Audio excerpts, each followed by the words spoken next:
You know, Community Service Day, when you think about community colleges, it's our opportunity to give back, to really give back to our communities, and to have students, faculty, and staff working side by side. It's also, you know, it builds a relationship with our staff and faculty. Today, you know, we have 300 volunteers. I think the first year we had less than 100. So it's kind of nice to see it growing. The agencies become our friends for life, as they say.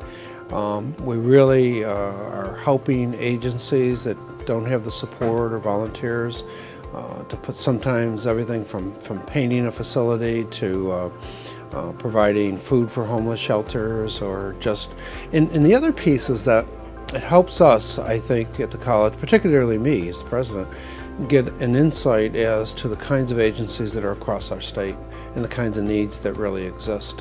So it's an eye-opener as well. But for the college, it's a real opportunity to really think about the word community in community college and give back to our communities.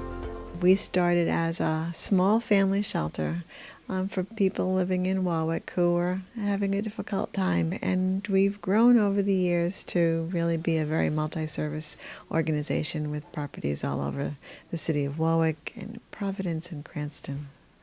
This facility right now is called a First Step Shelter. It's for women, and they can live here for a period of time that will allow them to be able to get back on their feet and be independent. So there's not really a time limit to it.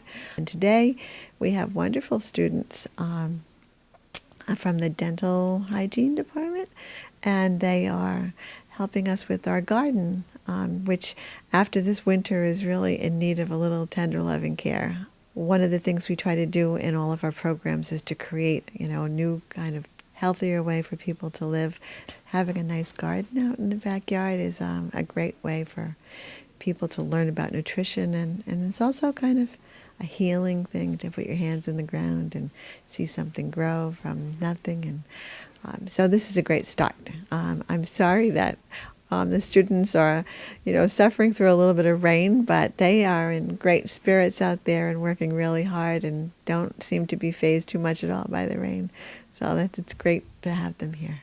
The volunteers today are working on several projects. One of them, behind me, are our postcard collections. And our postcard collections have been accumulated over a broad range of time. So they represent early Americana and up to modern day cruise shipping.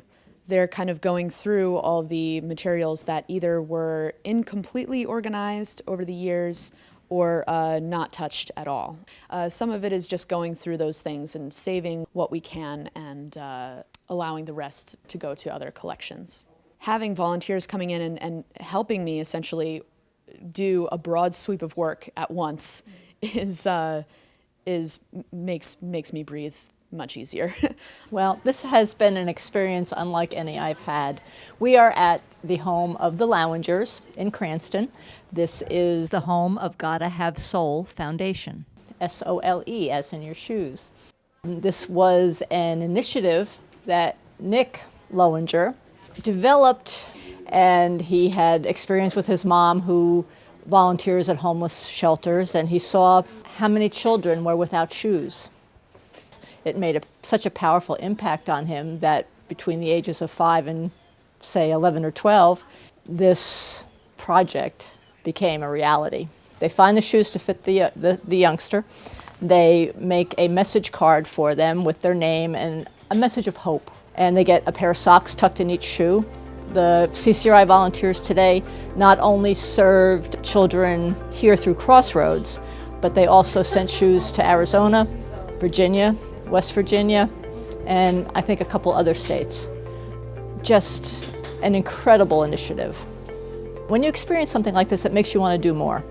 So do it, and you will not stop doing it.